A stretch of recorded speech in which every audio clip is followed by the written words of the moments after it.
This is DMG and welcome to 7D System, where we continue our general discussion on RPGs with different dice mechanics in role-playing games.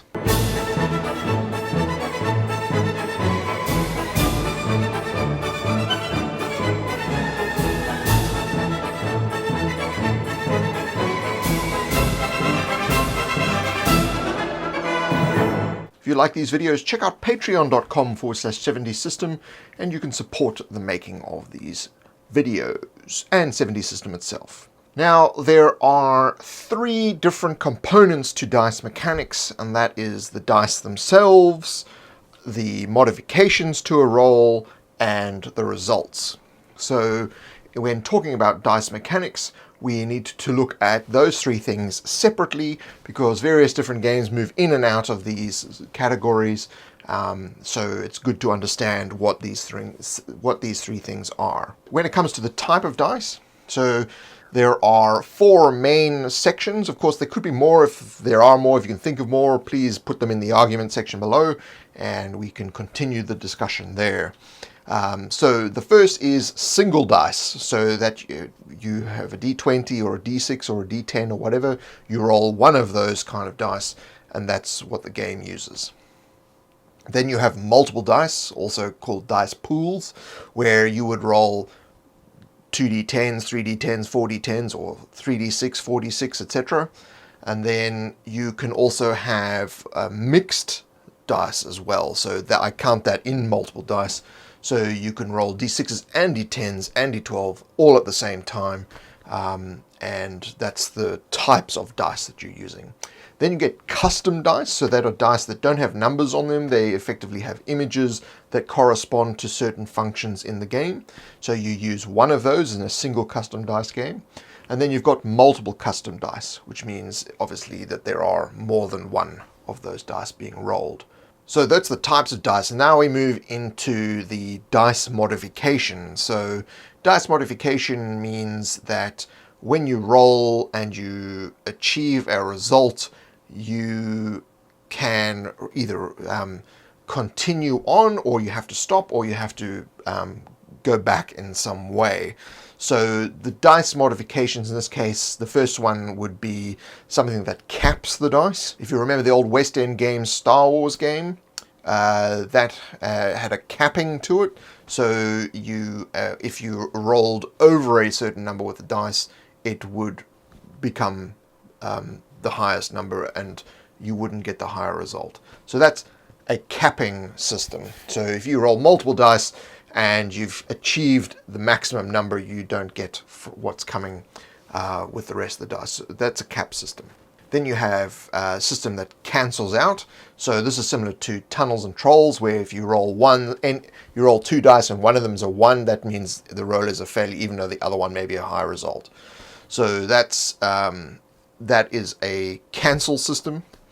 And then you've got roll agains, which are the most common. So that would be things like World of Darkness games, Rollmaster, Open Legend, etc., where what they call exploding dice. So when you roll a certain number or high number or whatever, the dice, then you get more to roll. So you can re-roll or you can add and roll more dice. And then the third category is results. So here is where there can be various different things in it. This is where it can be odd where a game will fit. It may fit in certain roles, it may fit into one category, and in certain other roles it may fit into another category. So this is a huge collection of different games you'd have to go through to find all the different variants for this, but this is kind of an outline of the various different types of result systems that there are. So firstly, you have total exact. So a total exact system means that you must roll an exact total in order to achieve something. So that would generally be found in custom dice games. So when you're rolling a single custom dice and there's one image on it, that is, you need to get that exact thing in order to succeed. So that in an ordinary dice, that might be a 5. And so that's the one you need to get in order to fulfill the requirements of the roll. That's total exact. And then we come to total plus and minus. This is pretty much what D&D is. So you roll, you get a total on the dice, and you're adding or subtracting from that roll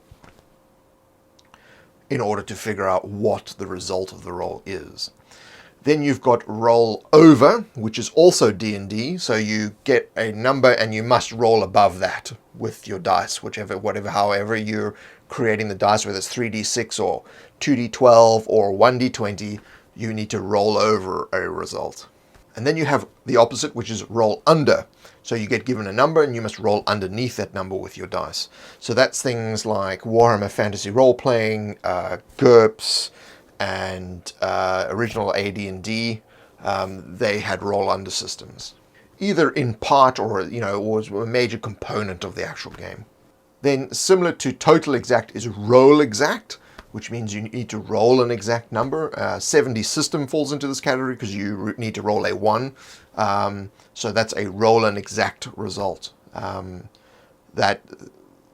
There's not a huge amount of games in that category, but there are a couple that do fit into that in certain circumstances. And as I said, it's similar to total exact. And then you've got roll under and high, which there's not a lot. There's Pendragon, which uses this. So you have to roll under a number, but you want to roll high underneath that number. So those are the different dice mechanics that you will find. I'm sure that there may be more, because there's no such thing as an exhaustive list, because one cannot see every single game that there is. In the next video, we're going to talk about games that don't use dice. So we're going to talk about mechanics that don't involve dice.